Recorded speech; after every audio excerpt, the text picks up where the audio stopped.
নমস্কাৰ ছাত্ৰছাত্ৰীসকল বিকাশ education channel সকলোকে আকৌ পুনৰ স্বাগতম জনাইছোঁ। আজি এইটো ভিডিঅ'তে আলোচনা কৰিম অসম জাতীয় বিদ্যালয়ৰ ক্লাছ 6ৰ বিজ্ঞানৰ পাঠ নং 15 চুম্বক। এই চুম্বকৰ আজি প্ৰশ্নোত্তৰখিনি গোটেইখিনি আলোচনা কৰিম। তেনেহ'লে ভিডিঅ'টো স্কিপ নকৰাকৈ শেষলৈকে চাই থাকক।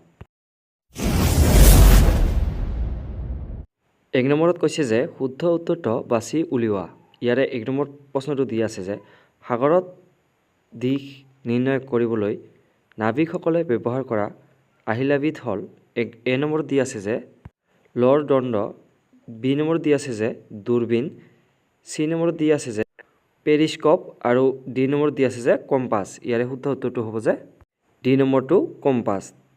তাৰপিছত 2 নম্বৰ প্ৰশ্নটো কৈছে যে ইয়াৰ পিছত তলৰ কণটো চুম্বকীয় পদাৰ্থ নহয়। এ নম্বৰত দিয়া আছে যে ল আৰু বি নম্বৰত দিয়া আছে যে নিকেল আৰু চি নম্বৰত দিয়া আছে যে কোবাল্ট আৰু ডি নম্বৰত দিয়া আছে তাম। ইয়াৰে শুদ্ধ উত্তৰটো হ'ব যে ডি নম্বৰটো তাম। তাৰপিছত 3 নম্বৰ প্ৰশ্নটো দিয়া আছে যে ইয়াৰ পিছত তলৰ কোনবিধ প্ৰাকৃতিক চুম্বক। এ নম্বৰত দিয়া আছে যে নিকেল, তাৰপিছত বি নম্বৰত দিয়া আছে যে পাৰা, চি নম্বৰত দিয়া আছে যে গেডলিনিয়াম আৰু ডি নম্বৰত দিয়া আছে যে লডনষ্টন। আৰু ইয়াৰে শুদ্ধ উত্তৰটো হ'ব যে ডি নম্বৰটো যে লডনষ্টন। ইয়াৰ পিছৰ প্ৰশ্নটো কৈছে যে 4 নম্বৰ প্ৰশ্নটো যে চুম্বকৰ একেজাতীয় মেৰুৰ মাজত এ নম্বৰত দিয়া আছে যে আকৰ্ষণ হয় আৰু বি নম্বৰত দিয়া আছে যে বিকৰ্ষণ হয় আৰু চি নম্বৰত দিয়া আছে যে কেতিয়াবা আকৰ্ষণ আৰু কেতিয়াবা বিকৰ্ষণ হয় আৰু ডি নম্বৰ দিয়া আছে যে অপৰ এটাও নহয়। ইয়াৰে শুদ্ধ উত্তৰটো হ'ব যে বি নম্বৰটো যে বিকৰ্ষণ হয়। তাৰপিছত 5 নম্বৰ প্ৰশ্নটো দিয়া আছে যে ভূ চুম্বকৰ উত্তৰ মেৰু থাকে। এ নম্বৰত দিয়া আছে যে উত্তৰ দিশত, বি নম্বৰত দিয়া আছে যে দক্ষিণ দিশত আৰু চি নম্বৰত দিয়া আছে যে পূব দিশত আৰু ডি নম্বৰত দিয়া আছে পশ্চিম দিশত। ইয়াৰে শুদ্ধ উত্তৰটো হ'ব যে বি নম্বৰটো দক্ষিণ দিশত। ইয়াৰ পিছত প্ৰশ্নটো কৈছে যে 6 নম্বৰ প্ৰশ্নটো যে ভাৱে ওলমাই থলেই কোন দিশত স্থিৰ হৈ ৰ'ব। ইয়াৰে এ নম্বৰ অপশ্যনটো দিয়া আছে যে উত্তৰ দক্ষিণ, তাৰপিছত বি নম্বৰ অপশ্যনটো দিয়া আছে যে পূব পশ্চিম আৰু চি নম্বৰ অপশ্যনত দিয়া আছে যে উত্তৰ পূব আৰু ডি নম্বৰ অপশ্যনত দিয়া আছে যে দক্ষিণ পূব। ইয়াৰে শুদ্ধ উত্তৰটো হ'ব যে এ নম্বৰটো উত্তৰ দক্ষিণ। তাৰপিছত প্ৰশ্নটো কৈছে 7 নম্বৰ প্ৰশ্নটো দিয়া আছে যে তলৰ চুম্বকীয় পদাৰ্থৰ শুদ্ধ শ্ৰেণীটো বাছি উলিয়া। ইয়াৰে এ নম্বৰটো দিয়া আছে যে ল নিকেল প্লাষ্টিক, বি নম্বৰ অপশ্যনটো দিয়া আছে যে ল নিকেল কোবাল্ট, তাৰপিছত চি নম্বৰ অপশ্যনটো দিয়া আছে যে নিকেল কাঠ প্লাষ্টিক আৰু ডি নম্বৰ অপশ্যনটো দিয়া আছে যে কোবাল্ট কাচ ল। ইয়াৰে শুদ্ধ উত্তৰটো হ'ব যে বি নম্বৰটো যে ল নিকেল কোবাল্ট। তাৰপিছত প্ৰশ্নটো কৈছে যে 8 নম্বৰ প্ৰশ্নটো যে তলৰ কোনটো ক্ষেত্ৰত আকৰ্ষণ ঘটিব। ইয়াৰে এ নম্বৰটো দিয়া আছে যে NSSN, তাৰপিছত বি নম্বৰ অপশ্যনটো দিয়া আছে যে NS গজাল আৰু চি নম্বৰ অপশ্যনটো দিয়া আছে যে NS কাচ আৰু ডি নম্বৰটো অপশ্যনত দিয়া আছে যে SNNS। ইয়াৰে শুদ্ধ উত্তৰটো হ'ব যে বি নম্বৰটো NS গজাল। এনেকৈ লিখিলে হৈ যাব। তাৰপিছত প্ৰশ্নটো কৈছে যে ইয়াৰ পিছৰ 9 নম্বৰ প্ৰশ্নটো যে চুম্বক এডালৰ কোনটো অংশত আকৰ্ষণ বল বেছি। ইয়াৰে এ নম্বৰটো দিয়া আছে যে মূৰত আৰু বি নম্বৰ অপশ্যনটো দিয়া আছে যে মাজত আৰু চি নম্বৰ অপশ্যনটো দিয়া আছে যে সকলো অংশতে সমান আৰু ডি নম্বৰ অপশ্যনটো দিয়া আছে যে অপৰ এটাও নহয়। ইয়াৰে শুদ্ধ উত্তৰটো হ'ব যে এ নম্বৰটো যে মূৰত। এনেকৈ লিখিলে হৈ যাব। তাৰপিছত 2 নম্বৰ প্ৰশ্নখিনি কৈছে যে ইয়াৰ পিছৰ উত্তৰ দিয়া। ইয়াৰে 1 নম্বৰটো দিয়া আছে যে চুম্বক কাক বোলে, দুবিধ ভিন ভিন প্ৰকাৰৰ চুম্বকৰ উদাহৰণ দিয়া। ইয়াৰ উত্তৰটো আমি এনেকৈ লিখিম যে ল আৰু আন চুম্বকীয় পদাৰ্থক আকৰ্ষণ কৰিব পৰা পদাৰ্থবিধক চুম্বক বোলে। দুবিধ চুম্বকৰ উদাহৰণ ক্ৰমে দণ্ড চুম্বক আৰু লডষ্টন। এনেকৈ বা এইখিনি লিখিলে হৈ যাব। তাৰপিছত প্ৰশ্নখিনি কৈছে যে ইয়াৰ পিছৰ চুম্বকীয় পদাৰ্থ আৰু অচুম্বকীয় পদাৰ্থ কাক বোলে, প্ৰত্যেকৰে দুটাকৈ উদাহৰণ দিয়া। ইয়াৰে উত্তৰটো এনেকৈ লিখিব লাগিব যে যিবোৰ পদাৰ্থত চুম্বকে আকৰ্ষণ কৰে সেইবোৰ পদাৰ্থক চুম্বকীয় পদাৰ্থ বোলে, যেনে ল আৰু তাম। তাৰপিছত লিখিম যিবোৰ পদাৰ্থ চুম্বকে আকৰ্ষণ নকৰে সেইবোৰ পদাৰ্থক অচুম্বকীয় পদাৰ্থ বোলে, যেনে কাগজ আৰু মাটি। এনেকৈ বা এইখিনি লিখিলে হৈ যাব। তাৰপিছত 3 নম্বৰ প্ৰশ্নটো কৈছে যে ইয়াৰ পিছৰ চুম্বকৰ আৱিষ্কাৰ কিদৰে হৈছিল। ইয়াৰ উত্তৰটো এনেকৈ লিখিম যে চুম্বকৰ আৱিষ্কাৰ হৈছিল গ্ৰীচ দেশত। বহু বছৰ আগতে গ্ৰীচ দেশত মেগনেছ নামৰ এজন ভেড়াৰখীয়া আছিল। ভেড়া চৰাওঁতে মেগনেছে এডাল কাঠৰ লাঠি লৈ ফুৰিছিল। এই লাঠিডালৰ আগত লৰ টুপি লগোৱা আছিল।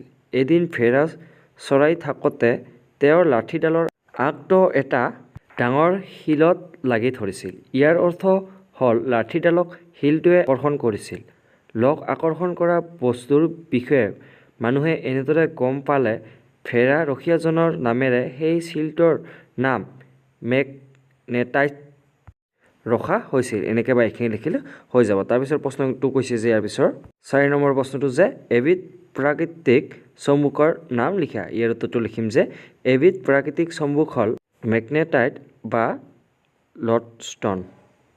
এনেকৈ লিখিলে হৈ যাব। তাৰপিছত প্ৰশ্নটো কৈছে যে ইয়াৰ পিছৰ 5 নম্বৰ প্ৰশ্নটো কৈছে যে কৃত্ৰিম চুম্বক কি? ইয়াৰ উত্তৰটো এনেকৈ লিখিব লাগিব যে চুম্বকে কিছুমান পদাৰ্থক চাৱৈৰেৰে আকৰ্ষণ কৰে, যেনে কোবাল্ট আদি। এনে পদাৰ্থক চুম্বকলৈ পৰিৱৰ্তিত কৰিব পাৰি।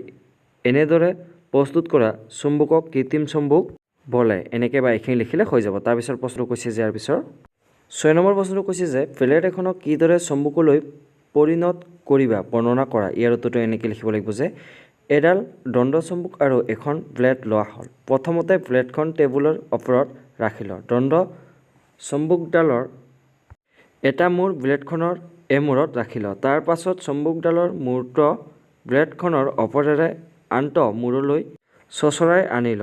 চুম্বকডাল দাঙি ধৰিল। আকৌ চুম্বকডালৰ সেই মূৰটোৰে হেঁচি ধৰি আগৰ দৰে চোঁচৰাই আনিল। এই কামটো 20 বাৰ মান কৰিল। এতিয়া চুম্বকডাল আঁতৰাই থৈ প্লেটখন আলপিন কেইটামানৰ ওচৰলৈ নিয়া হ'ল।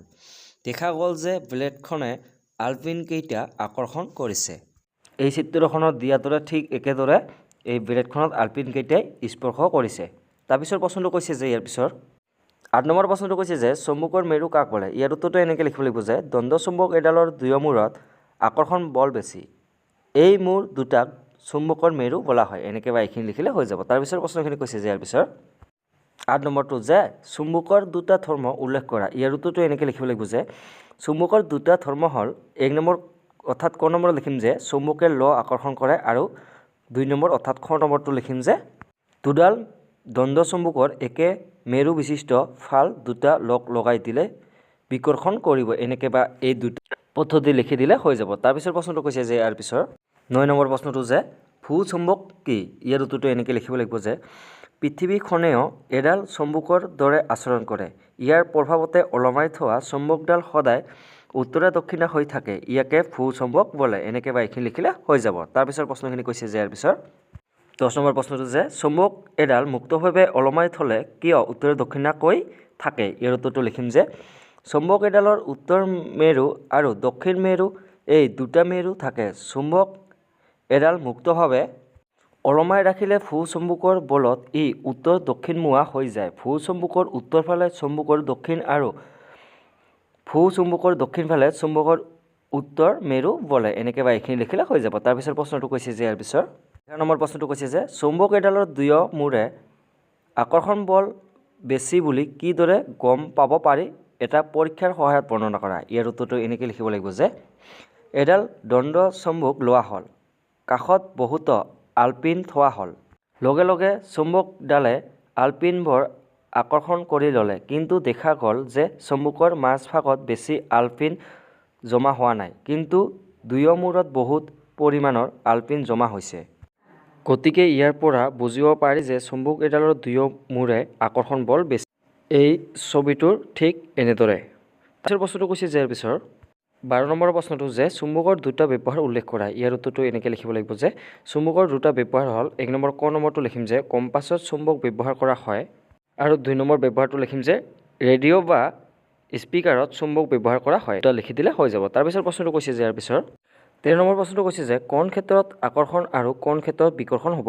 এ নম্বৰ অপশ্যনত দিয়া আছে যে উত্তৰ মেৰুৰ ওচৰলৈ উত্তৰ মেৰু আহিলা আৰু বি নম্বৰ দি আছে যে উত্তৰ মেৰুৰ ওচৰলৈ দক্ষিণ মেঘ আহিলা আৰু চি নম্বৰত দি আছে যে দক্ষিণ মেৰুৰ ওচৰলৈ দক্ষিণ মেৰু আহিলা। ইয়াৰে উত্তৰ লিখিম এ নম্বৰৰ উত্তৰ মেৰুৰ ওচৰলৈ উত্তৰ মেৰু আহিলা বিকৰ্ষণ হ'ব আৰু বি নম্বৰত লিখিম যে উত্তৰ মেৰুৰ ওচৰলৈ দক্ষিণ মেৰু আহিলা আকৰ্ষণ হ'ব আৰু চি নম্বৰত লিখিম যে দক্ষিণ মেৰুৰ ওচৰলৈ দক্ষিণ মেৰু আহিলা বিকৰ্ষণ হ'ব। এনেকৈ লিখিলে হৈ যাব। তাৰপিছৰ প্ৰশ্নটো কৈছে যে ইয়াৰ পিছৰ যে এডাল চুম্বকৰ মেৰু আৰু দক্ষিণ মেৰু কিদৰে চিনাক্ত কৰিবা। ইয়াৰ উত্তৰটো আমি এনেকৈ লিখিম যে চুম্বক এডাল মুক্তভাৱে ওলমাই ৰাখিলে সদায় উত্তৰে দক্ষিণে হৈ থাকে। গতিকে উত্তৰ ফালে থকা মূৰটো উত্তৰ মেৰু আৰু দক্ষিণ ফালে থকা মূৰটো দক্ষিণ মেৰু বুলি চিনাক্ত কৰিব পাৰি। এনেকৈ লিখিলে হৈ যাব। তাৰপিছৰ প্ৰশ্নটো কৈছে যে ইয়াৰ পিছত শেষৰ প্ৰশ্নটো যে কম্পাছ কি, ইয়াৰ এটা ব্যৱহাৰ উল্লেখ কৰা। ইয়াৰ উত্তৰটো এনেকৈ লিখিব লাগিব যে কম্পাছ এবিধ আহিলা, ইয়াৰ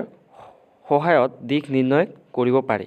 সাগৰত জাহাজ চলাওঁতে কম্পাছ ব্যৱহাৰ কৰে। কম্পাছৰ সহায়ত নাবিকসকলে দিশ নিৰ্ণয় কৰি লয়। এনেকৈ বা এইখিনি লিখিলে হৈ যাব। আজিলৈ ইমানে, আৰু ভিডিঅ'টো যিমান পাৰে আপোনাৰ বন্ধুবৰ্গলৈ শ্বেয়াৰ কৰি দিব, যাতে সিহঁতৰ অলপ হ'লেও সহায় হয়। ধন্যবাদ।